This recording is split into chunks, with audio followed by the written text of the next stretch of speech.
تیری عظمتوں سے ہوں بے خبر، یہ میری نظر کا قصور ہے۔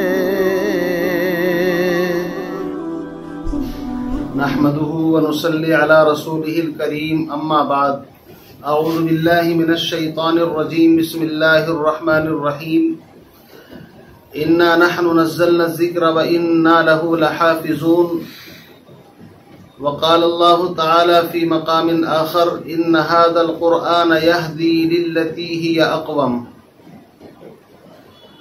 صدق اللہ العظیم۔ وقال النبی صلی اللہ تعالی علیہ وسلم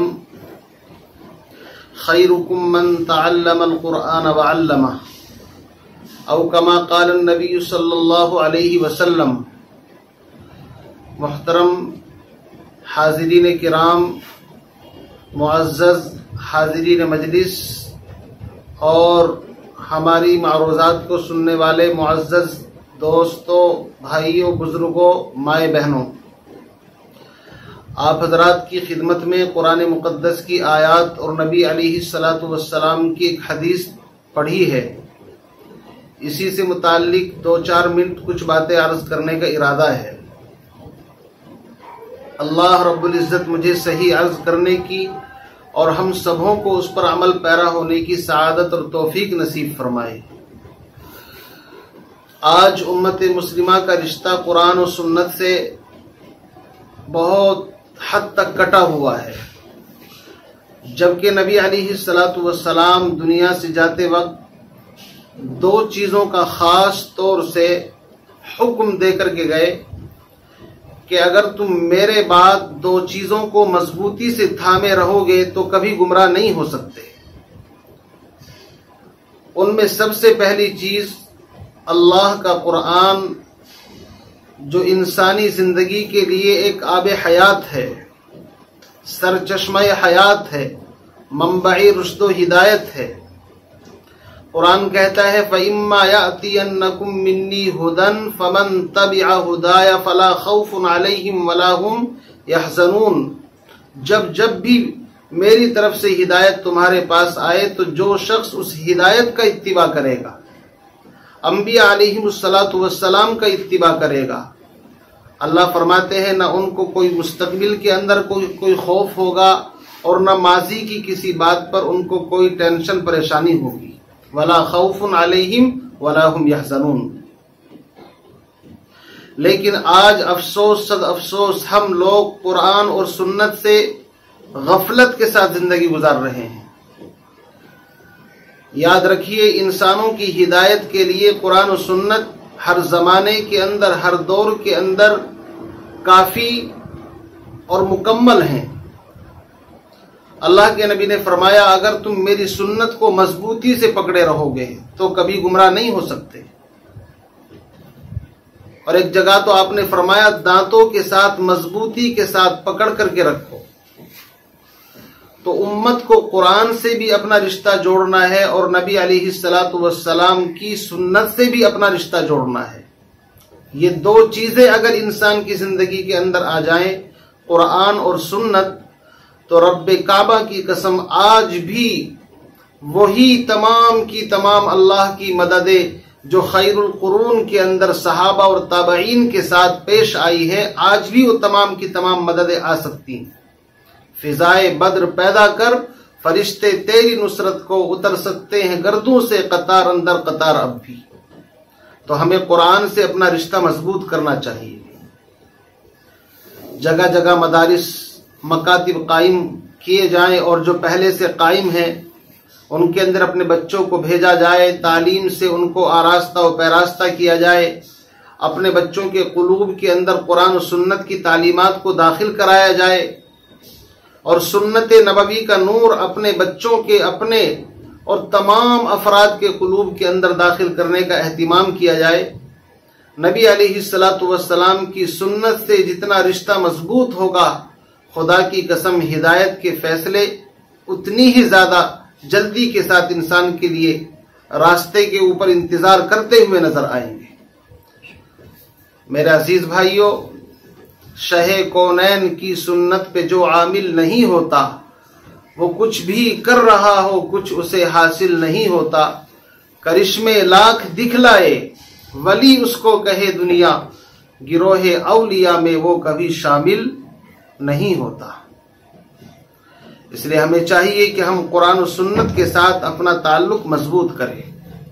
قرآن یہ وہ کتاب ہے، لائف آف سسٹم، انسانوں کی زندگی کو چینج کرنے کی صلاحیت اس کے اندر ہے۔ میرے عزیز بھائیوں، آپ تاریخ کا مطالعہ کریں، سیرت کو پڑھیے۔ صحابہ اکرام کی زندگی کے اندر ایمان کی جو بہار آئی ہے اور ایمان جو ان کے دلوں کے اندر راسخ ہوا ہے، وہ قرآن پاک کی وجہ سے۔ اسی لیے انبیاء علیہم السلام آئے، دنیا سے چلے گئے، لیکن کتاب آج بھی باقی ہے اور قیامت تک انسانوں کی رہنمائی انشاءاللہ یہ قرآن کرتا رہے گا۔ میں درخواست کروں گا تمام مؤذنین کرام سے جو اپنی اپنی مسجدوں کے اندر امام ہیں، خطیب ہیں، وہ بھی کسی ایک وقت کے اندر 2، 4، 5 آیتوں کی تفسیر کا، درس قرآن کا معمول بنائیں اور امت کو صحیح بالکل گائیڈ کرنے کی کوشش کریں۔ دنیا کی ہر کتاب کے اندر چینجنگ کا امکان ہے، لیکن اللہ کا کلام جس کے پہلی آیت کے اندر اللہ نے فرمایا الف لام میم ذالک الکتاب لا ریب فیہ، اس کتاب میں ریب، شک اور شبے کی گنجائش تک نہیں ہے۔ اس لیے میرے عزیز ائمہ اکرام سے بھی مؤدبانہ درخواست کروں گا کہ وہ اپنی مسجدوں کے اندر قرآن پاک کی تفسیر کا معمول جاری فرمائیں، اور مدرسوں کے اندر تو ماشاءاللہ مدرسین کرام قرہ حضرات بچوں کو قرآن پاک سکھاتے ہی ہیں۔ خاص طور سے میں ان نوجوان دوستوں سے جو دنیاوی تعلیم حاصل کرنے کے اندر مشغول ہیں، کوئی ڈاکٹر بن رہا ہے، کوئی پروفیسر، کوئی انجینئر، ان سے بھی التماس کروں گا کہ تھوڑا سا وقت نکال کر خدا کے واسطے قرآن پاک کی تفسیر کسی مسجد کے اندر ہوتی ہو تو وہاں پر شریک ہو کر کے سنیں اور علماء کرام سے اپنا رابطہ مضبوط رکھیں۔ شیخ الہند مولانا محمود الحسن دیوبندی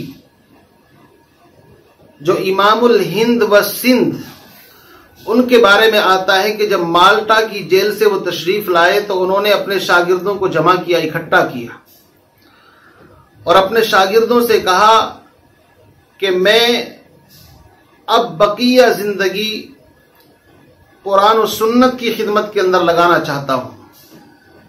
بلکہ ان کا انداز تو عجیب تھا۔ انہوں نے اپنے شاگردوں سے کہا کہ زندگی کے اس مرحلے کے اندر جو بات ذہن کے اندر آئی ہے وہ تم سے عرض کرنا چاہتا ہوں۔ شاگرد حیران، اتنا بڑا شیخ، محدث، مفسر، فقیہ، زندگی کے اس مرحلے کے اندر آخر کون سی بات ان کی سمجھ کے اندر آئی ہے جیل کی زندگی کے اندر؟ شاگرد ہما تن گوش ہو کر کے، متوجہ ہو کر کے سن رہے ہیں کہ حضرت فرمائیے کیا بات ہے جو آپ کی سمجھ کے اندر آئی۔ حضرت نے فرمایا اس امت کے زوال کی 2 وجہ میرے ذہن کے اندر آئی، ایک قرآن سے دوری اور دوسرا آپسی اختلافات۔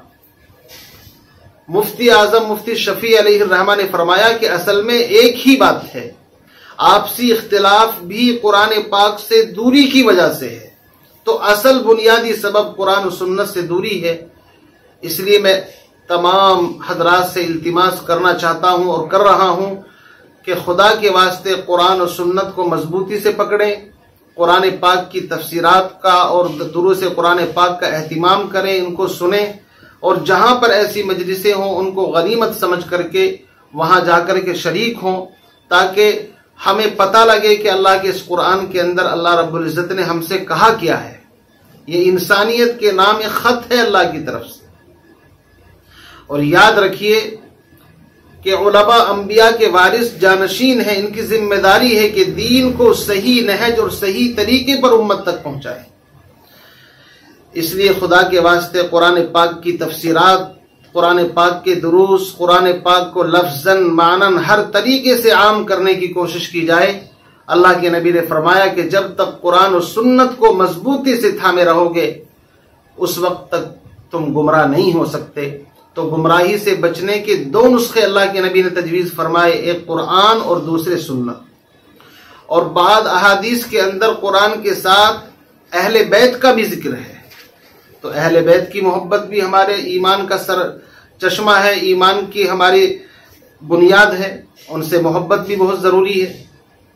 اس لیے تمام صحابہ سے محبت اور اہل بیت بھی صحابہ کے اندر داخل ہے، لیکن نبی علیہ الصلوۃ والسلام کی قرابت کی وجہ سے ان سے محبت یہ ہمارا بنیادی ایمان کا سرمایہ اور ہمارے لیے آخرت کا ذریعہ اور نجات کا ذریعہ ہے۔ تو بس یہی مختصر بات ذہن کے اندر آئی تھی۔ دعا فرمائے اللہ رب العزت مجھے آپ کو تمام کو قرآن پاک سے وابستگی نصیب فرمائے، قرآن پاک سے عشق نصیب فرمائے، قرآن پاک سے والہانہ محبت نصیب فرمائے۔ جیسا امام عاصم کوفی کے بارے میں آپ نے سنا ہوگا، تو قرآن پاک کے قاری قرآن پاک کثرت کے ساتھ پڑھتے تھے، منہ سے خوشبو آتی تھی۔ شاگردوں نے لوگوں نے پوچھا حضرت کون سی خوشبو استعمال کرتے ہیں؟ فرمایا بھائی میں کوئی خوشبو استعمال نہیں کرتا۔ کہا کہ نہیں حضرت آپ کے منہ سے عجیب خوشبو آتی ہے۔ فرمایا کہ پھر اگر پوچھنا چاہتے ہو تو بات یہ ہے کہ اللہ کے نبی محمد عربی صلی اللہ علیہ وسلم خواب میں تشریف لائے اور میرے منہ کا بوسہ لیا، آپ نے چوما۔ فرمایا عاصم تم قرآن بہت کثرت کے ساتھ پڑھتے ہو، جس دن سے پیغمبر علیہ الصلوۃ والسلام کے لب میرے ہونٹوں سے میرے منہ سے لگے ہیں، اس دن سے یہ خوشبو اللہ رب العزت نے جاری فرما دی۔ تو میرے بھائیوں قرآن پاک کے بڑے معجزات ہیں، قرآن پاک کے بڑے فضائل ہیں، ہم قرآن پاک سے جڑیں اور قرآن پاک کو پڑھیں، اور یہ امت کا بنیادی حق ہے، ورنہ کل قیامت کے دن وقال الرسول یا ربی ان قوم اتخذوا هذا القرآن مہجورا، اللہ کی عدالت کے اندر کیس دائر کر دیں گے۔ الہی امت نے قرآن کو پڑھا ہی نہیں، کھول کر کے دیکھا نہیں۔ آج بیٹی کو رخصت کرتے ہیں، جہیز کے اندر قرآن دے دیا، لیکن بیٹی اس قرآن پاک کو 2-4 دن کھولتی ہے اور اس کے بعد پھر لے جا کر کے طاق پر سجا دیا جاتا ہے۔ اللہ تعالی ہم سب کی حفاظت فرمائے۔ طاقوں میں سجایا جاتا ہوں، آنکھوں سے لگایا جاتا ہوں، تعویذ بنایا جاتا ہوں، دھو دھو کے پلایا جاتا ہوں، اور جب قول و قسم کھانے کے لیے تکرار کی نوبت آتی ہے، پھر میری ضرورت پڑتی ہے، ہاتھوں پہ اٹھایا جاتا ہوں۔ امت نے قرآن پاک کے ساتھ ناانصافی کی، تعویذ کے اندر استعمال کیا، قرآن پاک کو قول و قسم کے لیے استعمال کیا، قرآن پاک کو مردوں کو بخشوانے کی کتاب سمجھ لیا، حالانکہ یہ تو کتاب ہدایت ہے، یہ تو زندوں کو بھی انسان کو جنت تک پہنچانے کے لیے آئی ہے۔ اس لیے میں التماس کرتا ہوں، مؤدبانہ درخواست کرتا ہوں کہ قرآن پاک کے الفاظ کو بھی صحیح طریقے سے پڑھنے پڑھانے کا اہتمام کریں، اور ساتھ ساتھ قرآن پاک کے دروس، قرآن پاک کی تفسیرات معتبر علماء سے، اپنی رائے سے نہیں، معتبر علماء سے، ان کے حلقہ درس میں بیٹھ کر کے قرآن پاک کے الفاظ کو، ان کے معنی کو، اس کے تفاسیر کو سیکھنے کی کوشش کریں۔ وآخر دعوانا الحمد للہ رب العالمین۔